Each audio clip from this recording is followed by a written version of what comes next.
Welcome to the Pirate Broadcast, where we interview interesting people doing interesting things, where you can expand your connections, your community. Kindness is cool and smiles are free. And let's get this party started. And I have to say it, may the 4th be with you. Yes.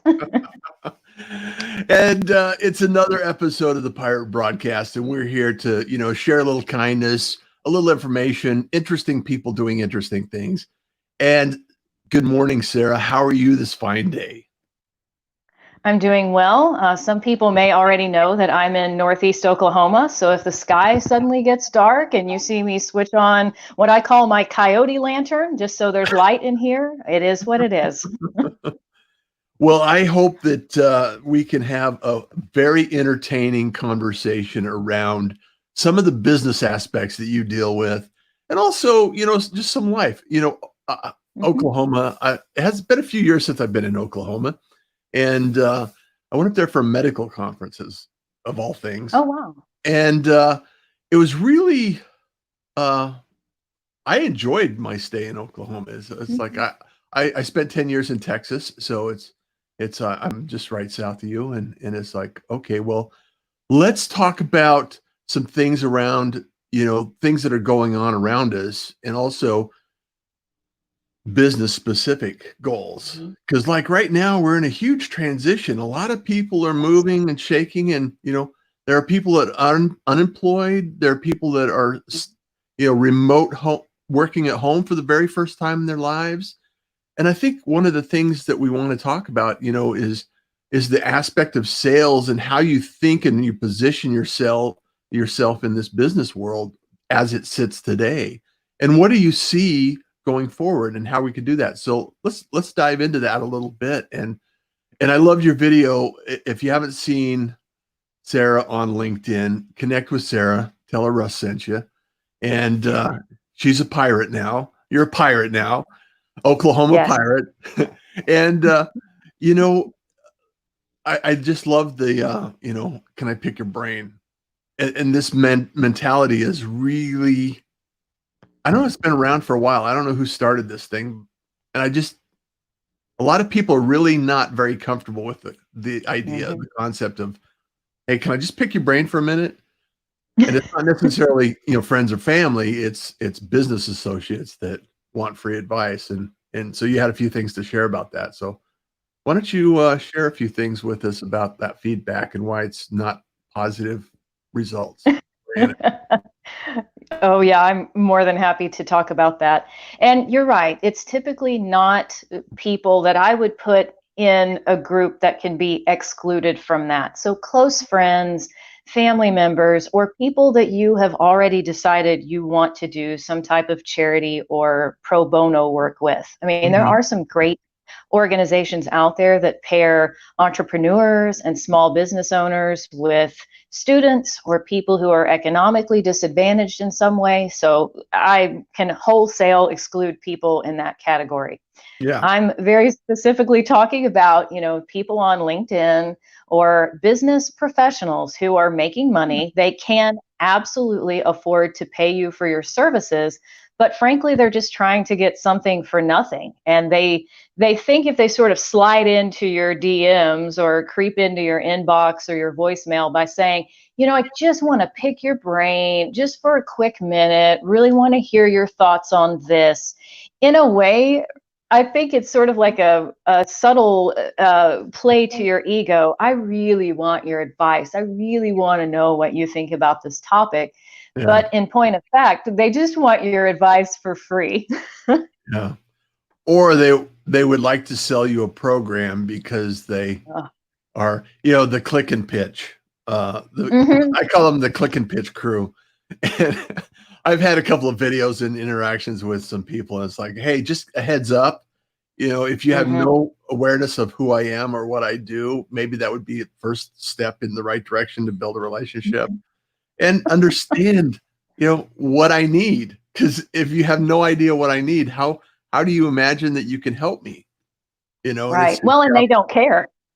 No, they're just, it's a shotgun approach that may not necessarily be, and it may work for some people. I don't know. Does it work? I mean, I don't know. Oh, It's well, like, I think, okay, so if I could just dive in for a second, you brought up an excellent point. Does it even work? So I think like one of the big things that I see with these various sales and marketing funnels is it's like a herd mentality. People uh-huh, think, well, everybody must be doing this like lather, rinse, repeat repetitively because it works. I mean, yeah. nobody would keep doing it if it was getting a crappy outcome, right? But yet that's not even accurate. So I think there's No, probably people who do that shotgun blast approach that yeah. they're making little to no money, but they just keep doing it. And they do it because that's the way it's always been done, or that's the way they're told to do it, and everything is. It's like cold calls. I don't know. I mean, I probably get Oh. 20 calls a day that they leave a voicemail, but it sounds like somebody driving down the road. I don't know. Does anybody else get that? Is that just me? It's like somebody No. butt dialed me, and it's like, it's almost like, okay, I'm going to pretend that I butt dialed you so you'll call me back to find out what I was looking for. It's like, no, it's a spam call that they want my number to know that that number is actually working. And it's like, don't buy into it. It's like, just stop. Yeah. Just talk to the hand. Mhm. Just run. Just run. Yeah, I just like, yeah, just run. And it's so funny because this kind of thing, as a marketer, eventually marketers ruin everything, right? I know. It's so true. It's like email was really great in 95. It was a really exciting product, and it's Oh, still a yeah. very valuable product. However, through marketing and automation and everything that goes along with it, people get tired of getting stuff in their inboxes. I think, I still sign up for stuff just to see how their funnel works, and what the process is, and see if I can learn something new. And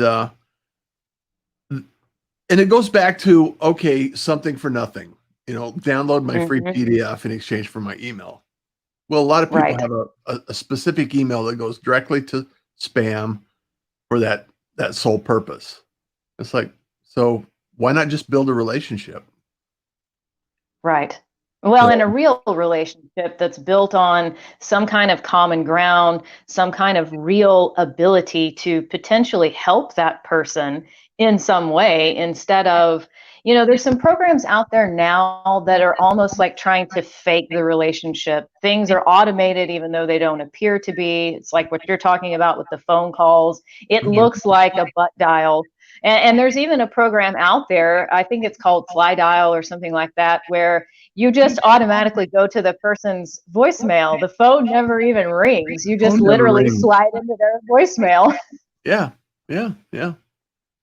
So some of these tactics, and I call them tactics. I mean, they may work for some people. They may work for organizations. If you do enough, even a blind squirrel finds a nut once in a while, right?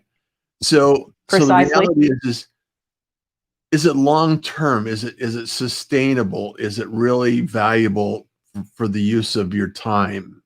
And that's, for me, I don't the answer is no. I don't know if Right. that's the same answer you receive, but let's talk a Oh, little bit. definitely.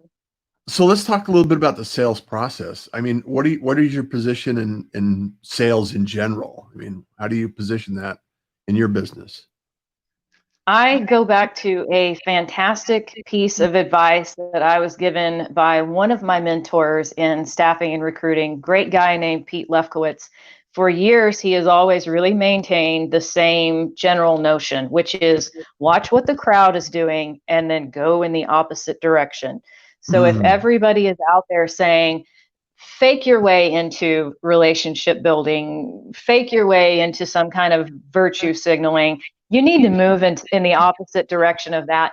And I honestly think that's one of the reasons for me why I don't feel like money is a dirty word. I don't feel like profitability and sustainability are improper or immoral business goals in some way. Yes, of course, we want to be relationship building. We don't want to just that wham bam transactional sales model. But at the Right. same time, you don't want to take 100 years to get someone interested in your product. You know, I see these sales statistics and they make me want to tear my hair out, because they'll tell people, well, the average sale is not made until the person has seen your brand 85,125 times. When you're a solopreneur or you own a very small business where maybe you only have 2 or 3 people Yeah. supporting you, I'm sorry, but you just don't have that kind of time. So I think it's a really good balance between genuinely reaching out to someone because you care and you believe you have the solution to their problem, versus this extremely long, drawn out, protracted process where you're scared to even ask for the sale because, shh, money is a dirty word now. We run all for-profit businesses as though they're charities. Well, I don't, and I'm very candid about that. I like Yeah. money.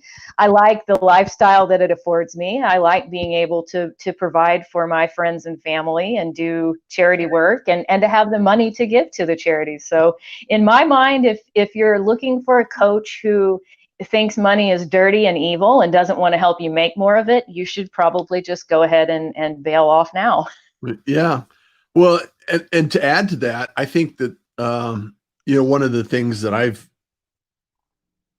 I've struggled with in the past as it relates to sales is that I did a lot of consulting, and it was because my experience has been so broad over the years that I could Right. help with multiple things. So it was like, well, what do you need help with? What are you looking to accomplish? What's your goal? And unless you have a specific roadmap, I think people are often overwhelmed by decision process. Mhm. They get decision fatigue. So having a Yes. clear, concise answer to say, here's my product, here's how we operate, here's how we can work together, and this is what the cost is. And when you can Hmm. get to that point, I think it's a lot easier for people to make the decision of, yes, I want to work with you, Sarah, and two, I know it's steep, but the return on my investment, it's going to be worth it. And that's where you want to be, in my opinion. And I think that Hmm. that's the place that, I continue to work towards. And it's like, and also, what I'm doing right now is extremely exciting, and I'm fully vested in the idea that it's so helpful and it's so important to put out there into the world. And because it's part of my passion, and I have no issue whatsoever charging a fair market value for this process. And it's like, that's a good place to be. And that's where it Yes. makes a difference, because you don't have to put up any kind of a smoke and mirrors in order to accomplish your goal and your message. And so maybe you can share a few ideas with us, Sarah, that you've used in the past to transition from the scarcity mindset to the abundance Right. mindset. And I think that's the difference. Oh, yes, yes. And what I find is that when I first get into a consultation with a new client or a prospective new client, it does not take long before either just abject fear of something or a scarcity mindset pops up. It would not matter if we're talking about, I think that my P&Ls don't look good. I think I might be overspending on this and not spending enough on that. Or I get on the phone with prospects and then I can't quite get them closed and I don't know what's going wrong. Well, as we begin to delve into the actual process, without exception, every single time, there's something connected to fear. I'm scared that if I pitch my product or I talk about my services, I'm going to upset them or offend them in some way. I'm scared they're going to say no, or I just don't feel like there's enough to go around. I mean, for example, in the coaching and consulting space, look at how many people there are out there that use those types of job titles in the work that they do. but it Mhm. hasn't stopped me. You know, I didn't sit back and say, my God, I have these experiences and these gifts that I can really use to help other people level up in business and in life. But because the market is already so saturated, I guess I'll just take my ball and go home. I mean, having that belief in yourself and that passion for what you do is vital. I mean, as you just said, you know the value that you bring, you know you're charging fair market value for it, and the return on investment is going to be great enough that you can stand behind it. So I think being able to make that shift to understand there, it's not like a zero sum game, right? So like if you Right. think back to the movie Wall Street, when Gordon Gekko is telling his protege, hey, somebody's got to win, somebody's got to lose. In order for me to hoard more money, it means you have to get less. Once you get out of that really icky, Yeah. disgusting mentality of, well, in order for me to have what I want, I have to be screwing you out of it. Ha ha ha. When you get out of that, it's like the whole world opens up, really. It's an amazing, and also, kind of to, spin off that idea is the opportunities that arrive by collaborating with other people that may not have the skill that you have, and they have a complementary skill, so it's Right. one of these things that, okay, let's collaborate on some projects together. And, I work with several people that are like that. And it's really refreshing to be able to say, hey, I'm not alone in this. I have other people that I can tap into. And, I have other projects, and depending on what it is, you know, I can actually refer people to other people, Mhm. and other people can refer to me, and it's a community at that point in time. And I think it's really important for people to get out of the mindset that there's only so much pie. Yes. There's no limit on the amount of pie we have. Everybody can have a slice of this pie. There's no Right. limits. There are no limits. So, I know that there's probably some people out there that want to learn how they can shift that mindset. What is it that you went through, and how did you get to the point where you were thinking, okay, was it just a decision one day I wake up and say, okay, I'm gonna I'm gonna change my mindset, or I'm gonna change my attitude towards. What are some things that, what's the process? What's the secret sauce, Sarah? We want to know. Oh, I'm not sure you do. So, sometimes, in order to really make a big, profound change, it's like creating a diamond. The amount of pressure or the amount of pain that has to go into that. You know, oftentimes in life, we don't really make a huge change. Now, I'm not talking about, oh, I instead of drinking 12 soda pops a day, I now only drink 10. I'm talking about giving up your cigarette habit or your soda pop habit cold turkey. And in order to do those types of things, Mhm. you have to reach that place where you say, the pain of continuing to do this, the pain of continuing to feel and believe the way that I do is so excruciating that almost anything has to be better than where I'm at. And for me, I went through a very profound, deep depression. I mean, Mm. some poets and psychologists refer to it as the dark night of the soul. And I Mm. think that's aptly put because you feel so bereft, so stripped of your identity, so existentially alone that you realize, okay, I now have the responsibility of creating my personality, my life, my belief system to function in the way that I want it to. And so I got very interested in this idea of deliberate creation. So instead of feeling like I'm just buffeted by the winds, my life is just outside of my control and stuff just happens to me and I just have to roll with it. I got into a space of understanding, as you just said, there's enough pie for everybody to have the slice Mhm. that they want. The slice that I want and the stuff that I enjoy doing may be completely different from what you enjoy doing anyway. And I realized, like, okay, through meditation and through some spiritual growth and development, I can really hone in on exactly what I want to achieve, the way that I want to feel as I move through the day every day. And suddenly it was like the world opened up. And instead of feeling like I was confined in a little box and I didn't know who I was, I didn't know what I wanted, I realized, like, oh my gosh, the world is a little bit like being in a giant supermarket or a giant shopping mall where I could say that sweater looks awesome and I want to try that apple. Like, you begin to understand that when it really comes down to it, there is nothing that you cannot be, do, or have if you're willing to put in the work and to make the mindset shift to get there. Yeah. Taking action. As Angie said, Mm-hmm.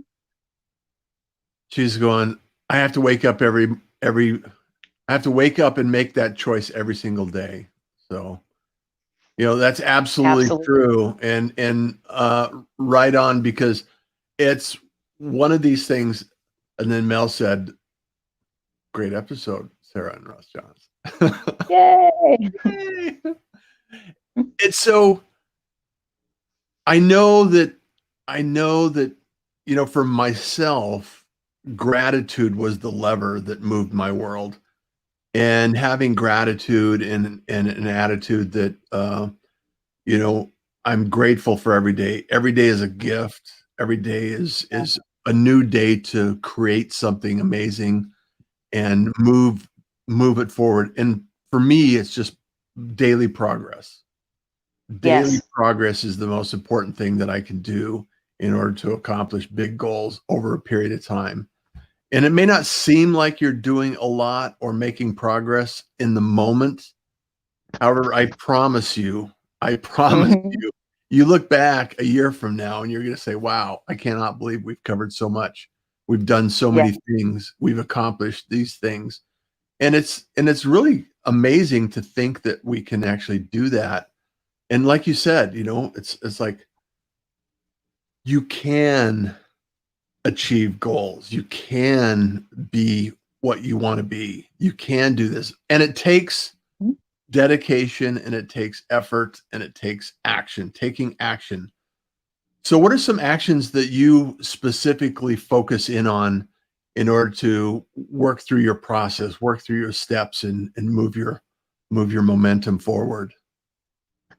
One of the chief things that I look at when I'm talking to somebody as a prospect or someone who's newly enrolled into my coaching program, even though it may sound simplistic or it may sound like, well, how's that really related to the health of my business? I want to take a deep dive into how their morning routine and their evening routine plays out, because I tend to find that whatever's going on in the business is very often a reflection of what's going on in the mindset, in the lifestyle, in the attitude. And I remember, I will keep his identity private, but I want to share a quick story about one of my coaching clients. He Mm-hmm. had a wake up timer on his TV, which was always set to a news broadcast. So he woke up to the news and he played the news the entire time he was getting ready for work. In the car during his commute, he turned on talk radio and listened to more news. So by the time he arrived at his office at 8 a.m., he was mad at the world. He was pissed off. He was convinced that the whole world was a trash heap. Okay, so then at lunchtime, he listens to more news. In the evening, right before bed, he listens to more news, falls asleep to the news. And it's like, okay, wait a minute. Your brain is so much more like suggestible and pliable first thing in the morning when you wake up and last thing in the evening before you go to bed. You do not need to essentially poison it by listening to political pundits go at each other, Yeah. gloom and doom news.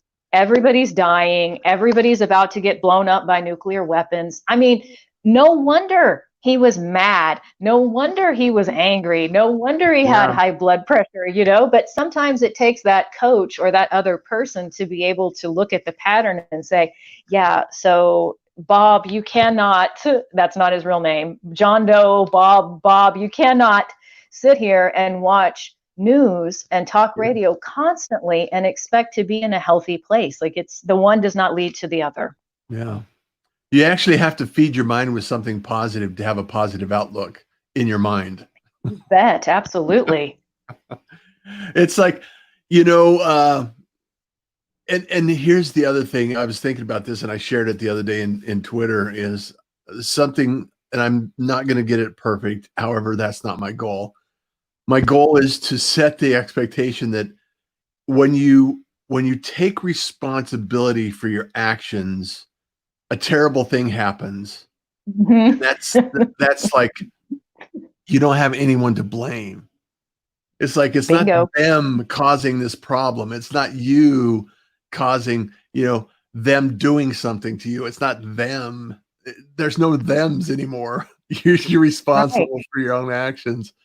And it's like, Yeah. what was the thing, the darkness of the soul you talked about, coming out of the deep depression.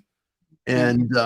And I've had that experience, and the thing that really propelled me forward was, like I said, gratitude, and the Mhm. idea of gratitude, and being thankful for the day that I have, and the fact that I did wake up today, and life is, the sun is shining, and things like that, Mhm. little things, the little moments that you can actually find a little bit of joy in, the Yes. accomplishments and things like that, rather than the deep, depressing, oppressive news that, the Mhm. stories that are out there that are, just not really. And I'm a realist at some level, and I don't want to ignore everything around me and be Pollyanna with rose-colored glasses.